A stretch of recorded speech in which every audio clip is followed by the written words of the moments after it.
Olá, vamos iniciar agora a nossa segunda aula do curso de Shell Script. Nessa segunda aula a gente vai ver variáveis e caracteres úteis. Os tópicos que nós veremos são a atribuição de variáveis, como eu faço para atribuir determinado valor a uma variável. Vamos ver alguns caracteres úteis em Shell Script, como cifrão, aspas, a crase e outros. Vamos falar sobre redirecionamento, tanto de entrada quanto de saída. Vamos ver como executar operações aritméticas com Shell Script. Vamos propor um exercício onde todo conhecimento visto nessa segunda aula vai ser posto em xeque. E por fim a gente vai resolver o exercício proposto número 1, que foi apresentado na aula passada, que tratou sobre conceitos iniciais. Bom, variáveis é um conceito largamente utilizado em qualquer linguagem de programação. Basicamente, eu atribuo determinado valor a uma variável. Vamos trazer aqui para o nosso exemplo, para ficar mais fácil de ser entendido. Vamos supor aqui que o nome desse nosso personagem que se chama Mesut, né, e tem esse sobrenome enorme. E por algum motivo a gente tem que utilizar esse nome aí durante algum script que a gente está construindo. Então é muito claro que vai ser contraproducente eu ter que digitar toda hora esse nome gigante no meu script. Então vai dificultar bastante a minha programação. Então, para eu simplificar, eu facilitar o meu trabalho, eu posso atribuir o nome dele, o nome do Mesut, ao valor da variável Chico. Então eu crio a variável Chico e digo que o valor dessa variável é o nome dele, é o nome do nosso personagem. Então esse nome inteiro dele, esse nome bem complexo aí, ele vai ficar guardado dentro da variável Chico. E sempre que eu precisar, que eu chamar essa variável, o valor que vai aparecer para mim não é o valor Chico, e sim o valor que está dentro dessa caixa, dentro da caixa Chico. Bom, como eu faço para colocar um valor dentro de uma caixa? Ou seja, como eu faço para atribuir um valor a uma variável? No Shell, é claro. Então vamos ver aqui, utilizando o nosso Shell. Bom, é muito simples a utilização, a atribuição em si de um valor a uma variável, ela é bastante simples. Basta eu utilizar o valor de igual que eu vou conseguir atribuir determinado valor. Então eu digo, continuando, é claro, com o nosso exemplo, eu digo que a variável Chico tem esse valor que está contido entre o par de aspas. E dou Enter. Bom, a partir de agora, essa variável foi criada. Para a gente verificar isso aí em loco, a gente pode executar o comando echo e chamar a variável. Em Shell, para eu chamar o valor de uma variável, eu tenho que colocar o cifrão antes da palavra. Então, executando isso aqui, eu estou falando para o Shell printar na tela o valor da variável Chico. Se eu pedisse se eu executasse esse mesmo comando sem o cifrão, o Shell não entenderia o Chico como uma variável, entenderia como uma palavra comum, e aí o resultado seria esse.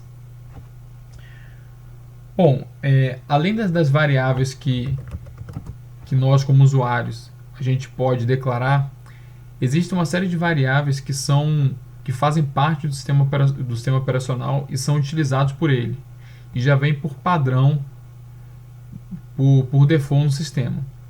A gente pode verificar essas variáveis através do comando env. Então aqui elas estão listadas, né? Algumas variáveis são até bem conhecidas da grande maioria, né? Mas a gente vai falar aqui de algumas especificamente, como a barra home e a variável user. Bom, então do mesmo modo que eu que eu pedi para o shell mostrar o valor da variável Chico, eu posso pedir para o shell mostrar uma dessas variáveis que já existem no sistema operacional. Por exemplo, a variável user, que já existe, não precisa declarar ela. Essa variável que ela mostra qual é o usuário que está atualmente logado no sistema, o usuário root. Uma outra variável também é a variável home, que vai mostrar o diretório home do usuário que está logado. No caso, vai ser o diretório /root. Outra variável que já vem por default do sistema, variável pwd, que também é um comando, né? Variável pwd vai mostrar qual é o diretório atual que eu me encontro. Bom, essas são as variáveis, digamos assim, bem simples, né? Para eu atribuir uma variável, a gente viu que não tem grande mistério, mas conforme a gente vai ficando, vai utilizando scripts com um grau de complexidade maior, vão surgindo outras demandas com relação às variáveis. Uma demanda que certamente vai aparecer em algum momento aí do curso é eu declarar que o valor de uma variável é a saída de um comando. Então, como que é isso? A saída do comando ls vão ser todos os arquivos ou diretórios que existem no diretório aula 2, que é o meu diretório atual. Então, essa aqui é a saída do comando ls. Vamos supor que eu queira que minha intenção seja criar a variável teste e o valor dessa variável seja o resultado, a saída do comando ls. Então, eu colocaria teste igual a ls. Muito provavelmente algum de vocês já percebeu que se eu fizer só isso aqui não vai dar certo.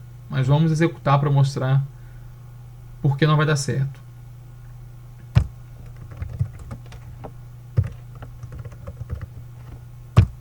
Então perceba que a variável teste, o valor dela, o valor que está dentro da caixa teste, vamos fazer a abstração de que a variável é uma caixa, né? E o valor da variável é o conteúdo dessa caixa. Então, o conteúdo da caixa teste é só a palavra ls e não o resultado do comando ls. Para eu declarar que a variável teste é igual ao resultado do comando ls, eu tenho que colocar o comando contido entre um par de crase. A crase, assim como o cifrão, vai ser visto mais à frente, mas é um caractere que tem uma função especial.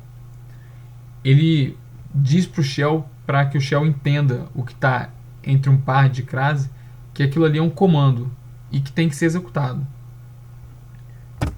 Então, agora sim, eu declarei que a variável teste tem no seu conteúdo o resultado do comando ls. Então, para provar, então aí são os arquivos que estão no meu diretório aula 2. Bom, existe também outra forma de nós declararmos uma variável. É uma forma mais interativa, né? Digamos que eu tenho um script que eu quero permitir que o usuário interaja com ele. Aí a melhor forma de eu executar scripts dessa natureza é com o comando read. Então vamos criar aqui um script. E esse script ele vem dizendo que ele dá o comando de echo, digite um número. E aí logo em seguida ele vem com o comando read. E aí vem o valor de num. Então o que esse script está dizendo? Ele está falando para o usuário, digite um número. E aí o shell vai ficar esperando a inserção de algum dado por parte do usuário. A partir do momento que o usuário digitar alguma coisa no teclado, essa palavra, letra, expressão, enfim, o que for digitado vai ser interpretado pelo shell como a variável num. Vai ser automaticamente declarada a variável num com o conteúdo sendo esse valor digitado pelo usuário. E aí depois para mostrar, né, para provar que isso de fato aconteceu, a gente dá o comando echo com a frase: o número digitado foi cifrão num. Né? Lembrando que o cifrão, estou declarando que o que vem depois é uma variável. Então vamos ver como de fato isso ocorre.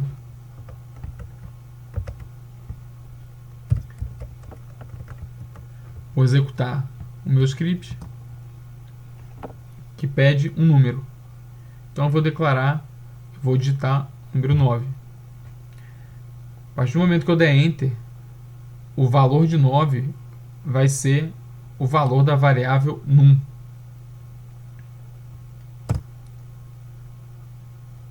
Então se eu executar novamente, em vez de um número, vou colocar uma palavra,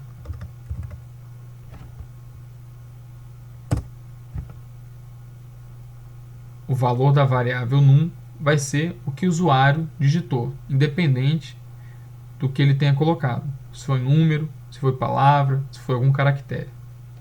Então essa forma de declaração de variável dá maior interação com o usuário.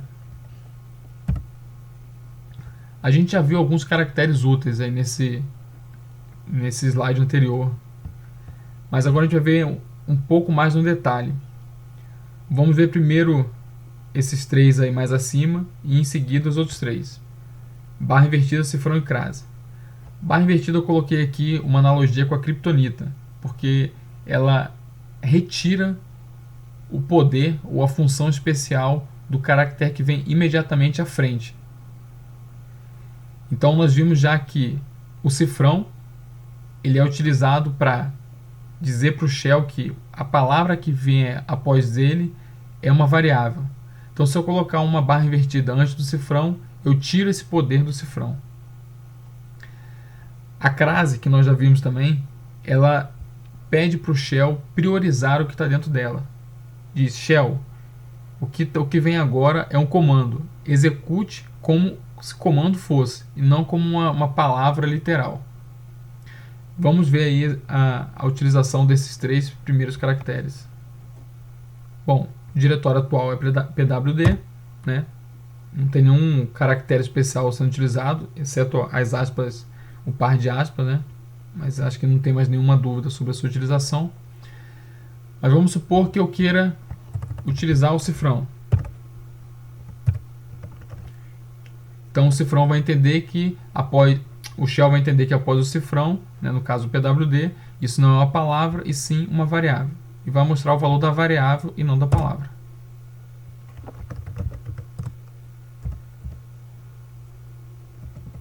Então vamos ver agora a função da barra invertida.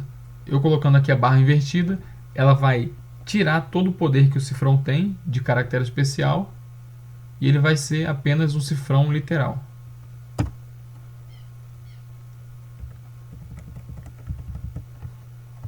E assim como existe a variável pwd, existe também o comando pwd, né? Que tem a mesma função da variável. O comando pwd vai ser executado porque está entre um par de crase. Para mostrar que de fato é um comando, se eu executar ele aqui direto no shell, ele dá o mesmo valor. Bom, então vamos ver agora os outros caracteres especiais. As aspas, tudo que está entre aspas é ignorado, exceto a barra invertida, o cifrão e a crase. Então qualquer caractere que seja colocado entre aspas vai ser interpretado como caractere, sem nenhuma função especial, exceto os três caracteres que nós vimos anteriormente. O ponto e vírgula, por sua vez, ele é bastante útil, pois ele cumpre o papel do enter. Então se eu quiser utilizar vários comandos na mesma linha, sem necessidade de ficar dando enter, eu coloco comando, ponto e vírgula, comando, ponto e vírgula, comando, ponto e vírgula. E a cada ponto e vírgula, o shell entende que aquilo ali é um enter e executa o comando. O apóstrofo, ou aspas simples, ele é bem parecido com as aspas duplas. Só que ele é menos permissivo, né?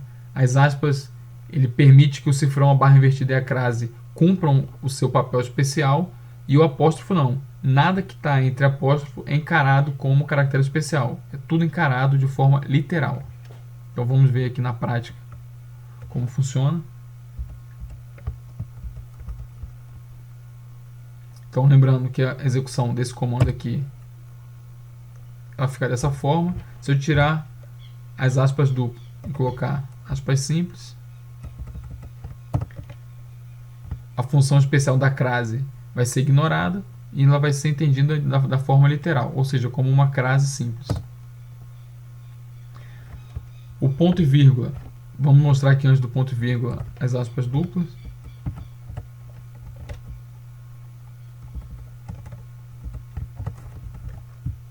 Qualquer caractere que eu colocar aqui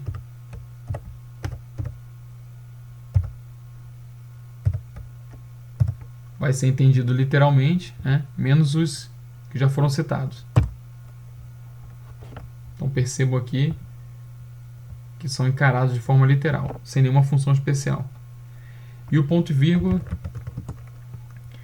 se eu quiser mudar de diretório,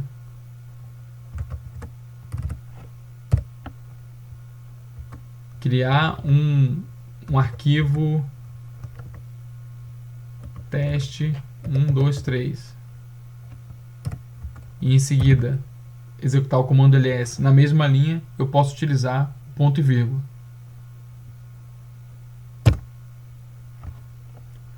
Então percebam aqui que eu estava no diretório aula 2, com esse comando cd ponto ponto, eu andei um diretório para trás, vim para o diretório shell, criei com o arquivo toad o arquivo teste 1, 2, 3 e em seguida dei um ls, tudo na mesma linha usando ponto e vírgula.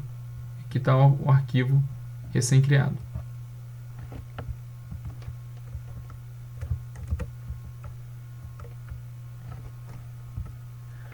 Bom, vamos agora falar sobre os redirecionamentos em shell. Existem basicamente duas formas de nós inserirmos algum comando para ser executado pelo shell. A forma menos usual de nós inserirmos os comandos é através de arquivos. Eu posso pegar determinado conteúdo de um arquivo que vai servir como um vetor de inicialização do meu script. Então o conteúdo desse arquivo vai ser o input do meu script ou do meu comando. Mas a forma mais usual e a forma padrão, né, a forma default de inserção de dados é através do teclado. Então tudo que eu digito no teclado vai direto para o meu shell. E tudo que eu digito, ele vai para a saída padrão, né, a saída default, que é a tela do meu computador. Então qualquer comando que eu execute, qualquer linha que eu digite, por padrão, vai para a tela. Mas vão existir algumas necessidades de direcionar essa saída de forma que ela não apareça na tela, mas o resultado de um comando ou de um script seja redirecionado para algum arquivo específico. Para fazer esse redirecionamento, eu uso o sinal de maior que. E aí percebam que é uma variação. O maior que vindo sozinho, ele vai apagar o arquivo caso ele exista e vai criar um arquivo novo.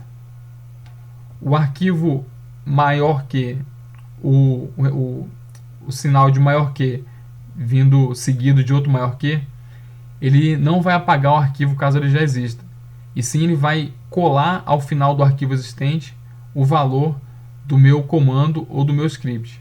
A gente vai fazer isso na prática para ficar mais claro. E por fim, a outra saída possível, o outro redirecionamento possível é o redirecionamento de erro. Quando eu executo algum comando que ele é executado de forma errada no meu shell, por padrão, esse erro ele aparece na tela. Mas eu posso redirecionar o meu erro para que ele vá para algum local, algum arquivo ou algum diretório. E o meu redirecionamento de erro ele é executado com o 2 seguido do sinal de maior que. Vamos ver isso na prática. Então, eu utilizando o teclado, né, que é a forma padrão de executar comandos, eu executo comando sem problema. Agora, se eu quiser que o valor desse comando vá para algum arquivo, eu posso direcionar para saída.txt. Em vez da saída do comando aparecer na tela, a saída do comando vai direto para o arquivo saída.txt.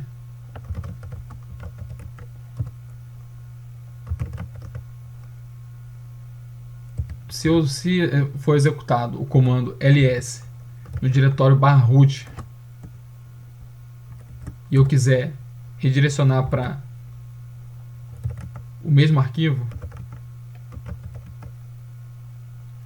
percebam que com a utilização desses sinais aqui, o arquivo saída.txt ele vai continuar existindo e o novo resultado desse comando vai ser inserido ao final do arquivo saída.txt que já existe. Vamos ver.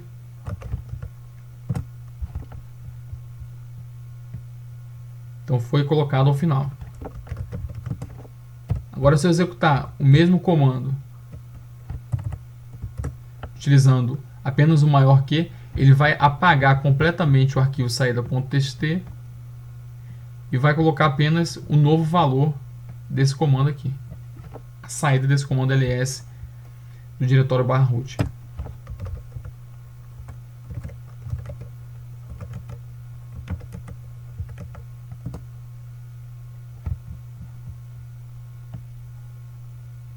Então percebam que ficou menor, porque ele agora colocou só o resultado desse comando.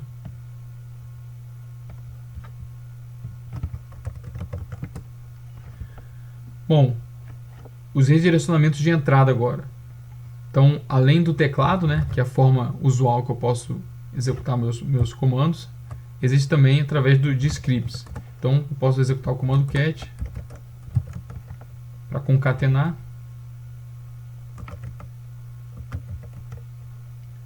E aí, o vetor de entrada do meu comando não vai ser o que eu digitar pelo teclado, mas sim o que tiver nesse arquivo.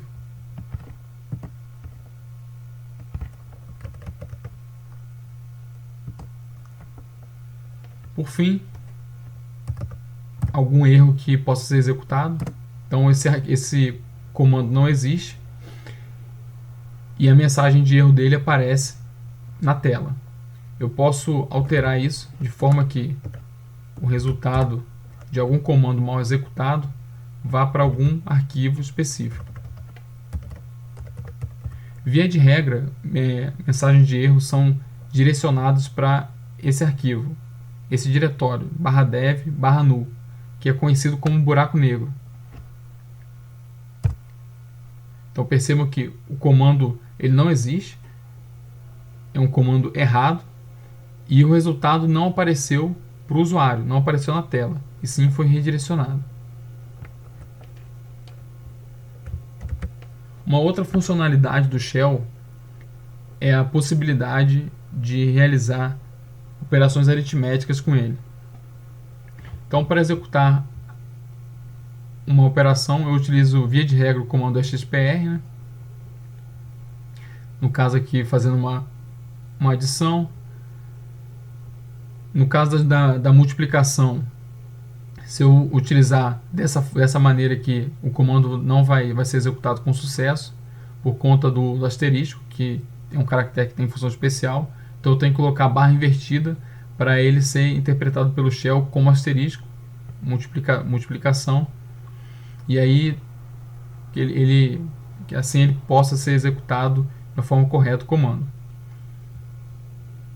Uma outra forma de eu executar é através dessa sintaxe aqui, e eu posso utilizar também eu posso declarar uma variável e utilizar essa variável para fazer a minha operação aritmética. Vamos executar aqui rapidamente. Então, 2 mais 7, 9. Percebam que essa sintaxe, os espaços, eles têm que ser bem respeitados, porque qualquer variação pode resultar na ineficiência do meu comando. Então tem que ser respeitado cada um dos espaços. A multiplicação tem que também seguir a sintaxe que foi mostrada. E eu posso declarar uma variável casa, que o valor dela é 4. E aí utilizá-la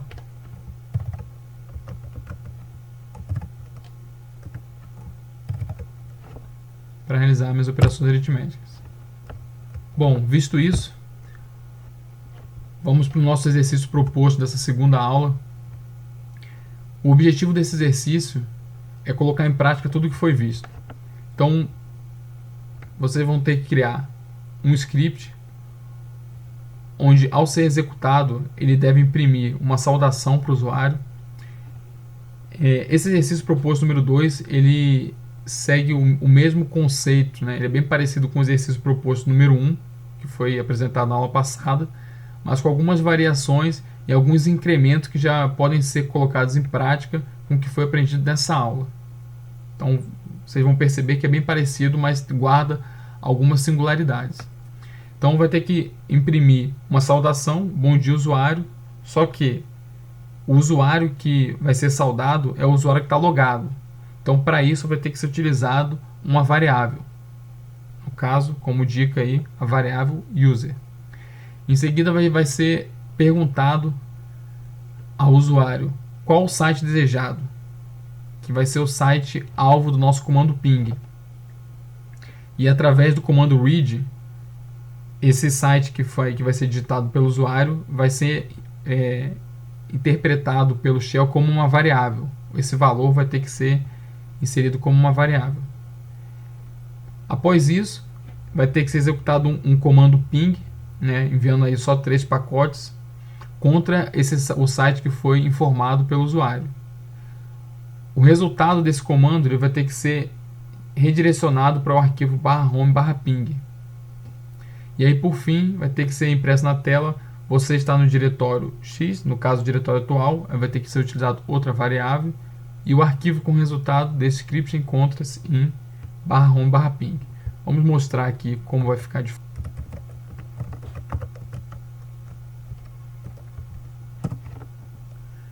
Então, é feita a saudação para o usuário root, que é o que está logado. É perguntado qual site que eu desejo executar o comando. Então, eu coloco aqui um site qualquer.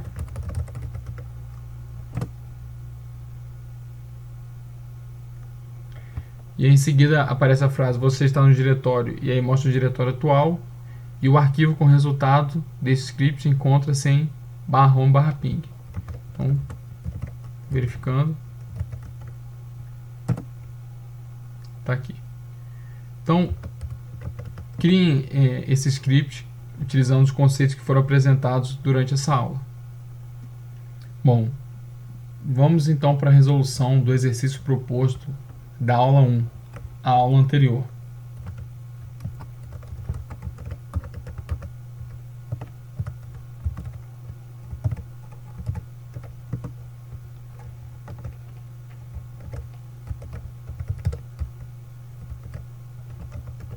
Então o exercício pedia para imprimir na tela a frase bom dia.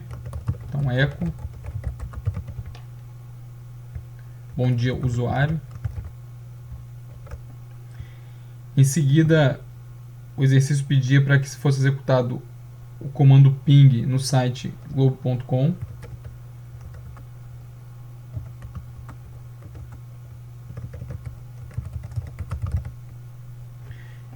Essa opção "-c3" aí do comando ping é para não ser executado aquele ping eterno, né?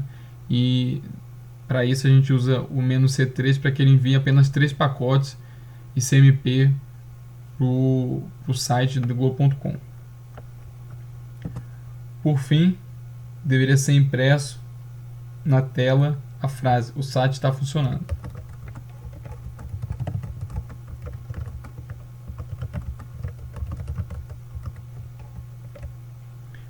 Percebam que nesse primeiro script da aula 1 não existe nenhuma forma de interação, né? O ping foi executado, mas se o site estiver disponível ou indisponível, o script ele não tem uma certa tomada de decisão ainda.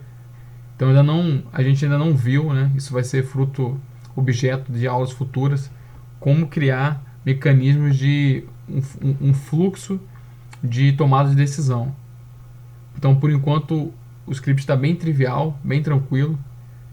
O site estando ativo ou não, ele vai executar uma mesma saída, né, que é o site está funcionando. Mas vamos com bastante calma aí que nós vamos atingir todos os objetivos. Então vamos executar aqui o script.